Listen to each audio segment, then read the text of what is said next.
여러분 안녕하십니까? 2월 8일 목요일 KBC 뉴스 930입니다. 가나안 교회 목사 은퇴 논란과 관련해 그동안 묵묵부답으로 일관하던 교회 측이 처음으로 공식적인 입장을 밝혔습니다. 배혁 기자입니다. 가난교회 계속 나오니까 이쪽에서라도 좀 자제해서 말이 안 나가게끔 하자고 그렇게 늘 말씀하셨는데 지금 이 시점에서 저희들이 도저히 이 여러 가지 그 루머들을 들었을 때 밝혀야 되겠다고 생각해서 목사님 대해서 교회 측은 무엇보다 재정 운영의 투명성을 강조했습니다. 가사모에서 재정부 인계를 해주지 않아 새로운 은행구자 개설이 불가피했으며 이용삼 목사가 개인적으로 발행할 수 있는 $2,000 미만의 체크를 통해 9만여 달러 전액을 이체했다고 말했습니다. 중국으로 보낸 자금 역시 적절한 절차에 의해 순수 선교 자금으로 사용됐으며 사용 출처를 문서화하고 매년 2번의 정기 감사를 진행해 왔기 때문에 교회 예산을 개인적인 용도로 사용하기는 불가능하다고 강조했습니다. 후임 목사에 대해서도 현재 내정된 후보 목사가 있다며 담임 목사의 은퇴와 후임 목사의 초빙을 동시에 하기보다는 일정 기간 동사 목회 형태를 취하는 기존 입장에는 변함이 없다고 전했습니다. 동사 목회를 하는 것은 정말로 이 목사님의 그 트랜지션을 스무스하게 하기 위해서 또 장로 변해법에 따라서 그렇게 했는 겁니다. 하는 방법은 여러 가지 있습니다. 완전히 리타이어해서 은퇴해서 그냥 내버려 두든지 아니면 동사 목회를 해는 방법을 해서 하든지. 노회가 제시했던 로드맵에 대해서도 불합리성을 주장했습니다. 후임 목사의 초빙이 늦춰지면서 안정이 될 때까지 현 이용삼 목사의 활동을 권유했던 노회가 기존의 입장을 번복했다는 것입니다. 이 밖에 이용삼 목사의 아들인 레오 목사는 목회 능력에 의해 초빙된 것이며 목회의 세습이라는 주장은 언급할 가치가 없다고 전했습니다. 오는 12일 예정된 노회의 정기위원회에서는 또 다른 로드맵이 나올 가능성이 높습니다. 이용삼 목사의 은퇴 시기와 후임 목사 초빙 문제가 부각되고 있는 가운데 중도파 교인들의 입장 등이 또 다른 이슈로 떠오르고 있습니다. KBC 뉴스 배혁입니다. 2016년 하계올림픽 유치를 놓고 미국 내 최종 후보 도시로 시카고와 LA가 경합을 벌이고 있습니다. 이와 관련해 국제올림픽위원회 IOC 일부 관계자들이 LA보다는 시카고가 유치하는 것이 바람직하다는 조심스러운 입장을 밝혀 관심을 모으고 있습니다. IOC 회원국 일부 대표들은 시카고가 100% 미국적인 도시며 LA에서 하계올림픽을 3번째 개최하는 것은 무리가 따른다고 밝혔습니다. 지난 수요일 10여 명의 회원국 대표들이 가진 비공개 회의에서도 LA 개최에 대한 찬성 입장은 없었던 것으로 알려지고 있습니다. 자크로그 국제올림픽위원회 위원장은 미국 내 최종 후보지 결정은 미국에서 결정할 일이라며 의견을 밝히지 않았습니다.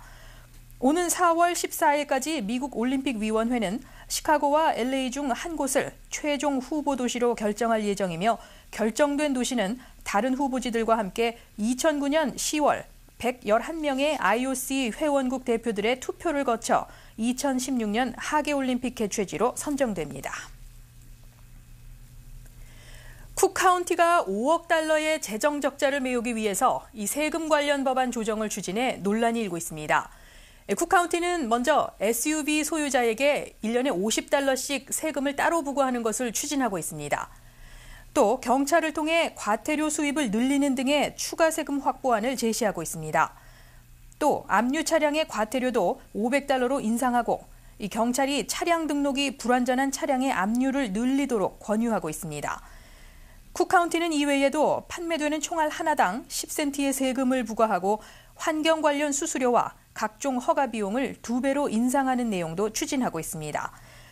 이번 조정안으로 쿡카운티는 수백만 달러를 더 세금으로 걷어들일 것으로 보이지만 공공요금이라는 미명 아래 추진되는 이번 추가 세금 확보 계획에 많은 비난이 따를 것으로 예상됩니다.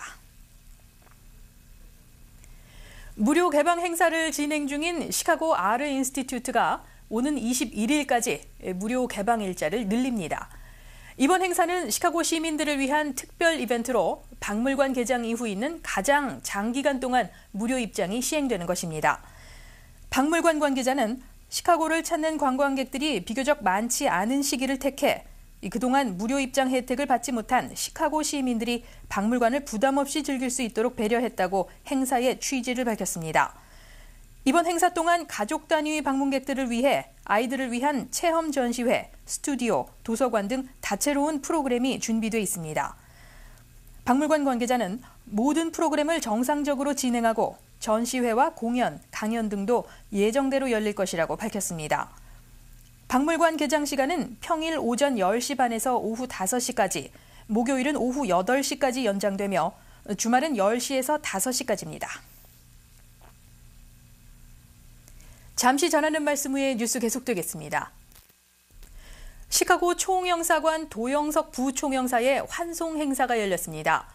도 부총영사는 지난 2004년 7월 부임해 한인사회의 사건 사고와 정무를 담당해 왔습니다.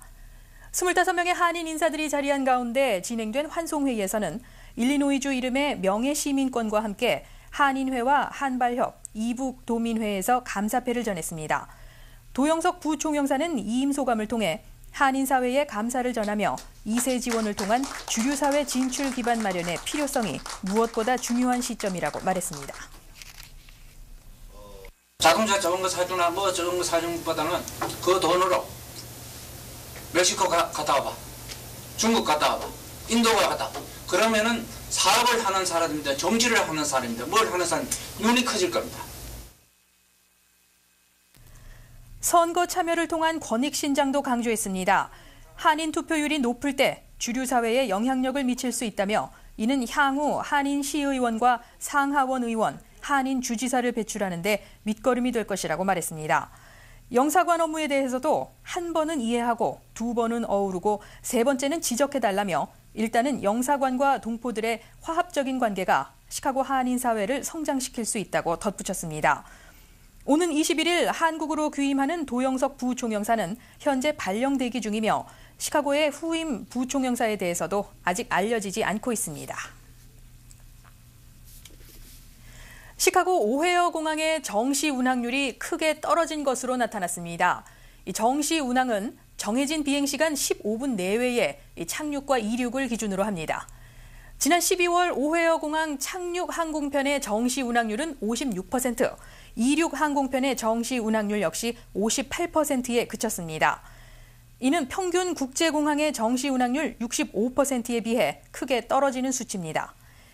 이에 대해 시카고 항공국 측은 지난 12월 1일 폭설로 인해 400편의 항공 운행이 취소된 것이 큰 영향을 미쳤을 것이라고 전했습니다. 반면 미드웨이 공항의 경우 착륙 항공편의 정시 운항률이 74%, 이륙 항공편의 정시 운항률이 69%를 기록하면서 전국 31개의 분주한 공항 가운데 13위에 올랐습니다. 지난 2005년 오헤어 공항의 평균 정시 운항률은 75%, 2006년에는 68%를 기록한 바 있습니다. 한국을 비롯해 미국으로 건너간 이민자 기업들이 미국 주요 도시들의 경제와 일자리 성장을 이끌고 있다는 보고서가 발표됐습니다. 뉴욕에 본부를 둔 띵크탱크인 도시미래센터는 미국 주요 도시들에서 한국과 중국, 베트남, 멕시코 등에서 온 이민자들이 슈퍼마켓과 식료품 제조업, 헬스 클리닉과 법률 법인 등을 형성해가며 독립된 경제를 창조하고 있다고 밝혔습니다. 보고서는 또 이민자들이 경제 성장을 이끌고 있는 주요 도시로 뉴욕과 LA, 휴스턴을 꼽았습니다. 이민자가 많은 지역의 고용 창출 역시 다른 지역을 웃돌고 있습니다. 뉴욕시 전체 고용률이 6.9%인 반면 한인 밀집 지역인 잭슨 하이츠는 27.9%, 선셋팍은 13.3%로 크게 높아졌습니다. LA의 경우 지난 2005년 가장 성장이 빠른 기업들 가운데 한인 1세들이 세운 기업 22곳이 선정되기도 했습니다. 보고서는 이민자 경제가 식당과 소매점 등 초기 가계 기업 수준을 넘어서 제조업과 식품업, 법률과 건강 등 급속히 전문화된 기업 형태로 발전하고 있다고 분석했습니다. 처방전 없이 구입할 수 있는 체중 감량제가 사상 처음으로 승인돼 시판을 앞두고 있습니다. 식품의약국 FDA는 7일 의사 처방 없이도 약국에서 구매할 수 있는 체중 감량제 알리의 시판을 승인했습니다. 제약업체 글락소 스미스 클라인이 개발한 알리는 음식물로 섭취한 지방이 체내에 흡수되는 것을 억제해 체중의 증가를 막는 약입니다. 식사와 병행해 하루 3회까지 복용할 수 있고 체내에 흡수되지 않은 지방을 몸 밖으로 배출합니다. 제약업체 연구 결과에 따르면 복용자의 28%가 6개월 만에 체중의 5 내지 10%를 감량한 것으로 나타났습니다. 그러나 복부에 가스가 차거나 흡수되지 않은 지방이 쌓여 배설에 불편이 있는 등 부작용도 보고됐습니다. 처방전 없이 시판을 승인한 FDA는 약품 알리는 저칼로리 저지방 음식물을 섭취하고 운동 등 체중 감량 프로그램을 병행할 때만 효과를 낸다고 설명했습니다. 살 빼는 약 알리는 올 여름부터 시판될 예정입니다. 네트워크 뉴스입니다. 오는 18일은 한국 최대의 명절인 설입니다. 워싱턴 DC의 한 도서관에서는 설을 앞두고 한국을 소개하는 특별 행사가 열려 주민들로부터 큰 호응을 받았습니다. 워싱턴 WKTV가 보도합니다. 오전에 열린 이 행사에서는 한국 요리를 주제로 참가자들과 함께하는 한국 요리 시범과 시식 순서 등이 진행됐으며 주미대사관 코러스하우스에서 특별히 제작한 한국 고유의 음식 문화와 설날 풍습 등에 대한 영상물도 함께 상영됐습니다. 도서관 측 한인 사서인 제인 김 씨는 요즘 한국의 음식과 문화에 대해 알고자 하는 타인종들이 부쩍 많아졌다며 이들에게 한국의 문화를 알리고 우리의 전통 음식 문화를 소개하기 위해 이번 행사를 주최했다고 설명했습니다. 우리가 에란데이에 있으면서 많은 사람들이 궁금하기 때문에 한국에 대해서 한국 문화하고 한국의 컬처, 또 음식에 대해서 많이 미국 사회에 좀 알리고 싶어서 이런 행사를 개최하게 됐습니다.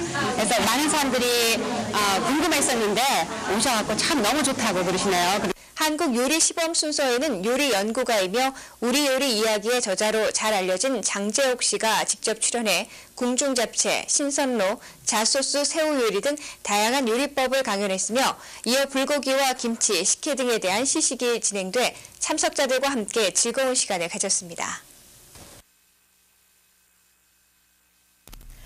간추린 뉴스입니다. 시카고 지역 300여 한인 가정들을 대상으로 시카고 대학 사회복지행정대학원 최윤선 교수가 주도하는 설문조사가 진행 중입니다.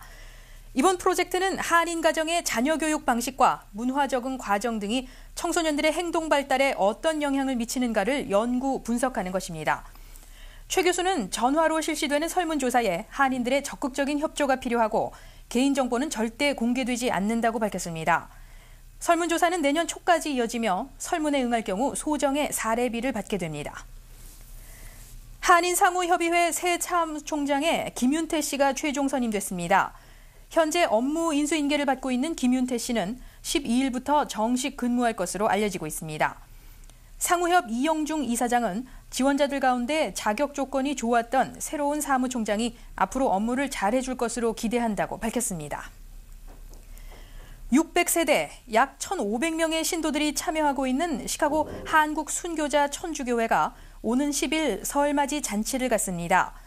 웨스턴길 길드홀에서 오후 6시부터 열리는 이번 설맞이 잔치에는 순교자 천주교회 신도들과 교회 한국학교 학생들이 함께 다양한 프로그램을 진행합니다. 델타항공이 한인 승무원을 공개 채용합니다. 이번 공채는 오는 6월 애틀란타 인천 간 델타항공 직항 노선이 신설되면서 한인 승무원들이 필요하기 때문에 실시되는 것입니다. 이처럼 외국 항공사가 특정 인종의 승무원을 공개적으로 채용하는 경우가 드물어 관심을 모으고 있습니다. 항공사 관계자는 한국어와 영어 사용이 원활한 23명의 승무원을 선발한다고 밝혔습니다.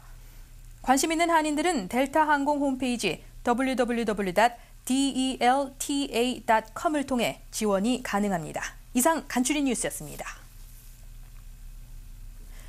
오늘 서울 외환시장에서 원달러 환율은 어제보다 1.4원이 더 오르면서 매매 기준율 935.1원에 장을 마감했습니다. 현재 환율로 미국에서 한국으로 송금할 때는 달러당 926원, 한국에서 미국으로 송금할 때는 944.2원입니다. 한국에서 달러를 원화로 바꿀 때는 달러당 918.74원, 원화를 달러로 바꿀 때는 951.46원입니다. 오늘 뉴욕 증시는 1월 소매업 매출 증가 등 긍정적인 경제 지표에도 불구하고 장 전반의 관망세가 이어져 주요 지수들이 일제히 하락 마감했습니다. 이에 따라 오늘 다우존스 산업평균주가 지수는 어제보다 29.64포인트 내리면서 12,637.23포인트를 기록했습니다. 나스닥 지수 역시 1.83포인트 소폭 하락해 2488.67포인트에 장을 마감했습니다. S&P 500 지수는 1.71포인트 내려 1448.31포인트에 장을 마쳤습니다. 날씨입니다. 오늘 시카고는 대체로 맑은 날씨를 보였지만 강한 바람이 불면서 체감 온도가 큰 폭으로 떨어지는 추운 날씨가 됐습니다. 낮 최고 기온은 15도를 기록했고 서풍이 시간당 평균 15마일 속도로 불면서 체감 온도는 영하 9도에 그쳤습니다. 화씨 영하 9도는 섭씨 영하 23도에 해당합니다. 밤까지 시카고 지역에는 맑은 날씨가 이어지겠으며 밤 최저 기온은 2도가 예상됩니다. 사흘 동안 시카고 날씨입니다. 9일 금요일 맑은 날씨가 이어지면서 낮 기온도 다소 오르겠습니다. 낮 최고 19도, 밤 최저 기온은 5도가 예보됐습니다. 10일 토요일도 부분적인 구름이 끼겠지만 대체로 맑겠습니다. 낮 최고 기온은 18도, 밤 최저 기온은 8도가 예상됩니다. 11일 일요일도 맑은 날씨가 이어지면서 낮 기온도 20도대로 오르겠습니다. 낮 최고 24도, 밤 최저 20도가 예상됩니다. 내일 시카고 해 뜨는 시각은 오전 6시 57분, 해 지는 시각은 오후 5시 15분입니다. 이상으로 2월 8일 목요일 KBC 뉴스 930을 마치겠습니다. 고맙습니다.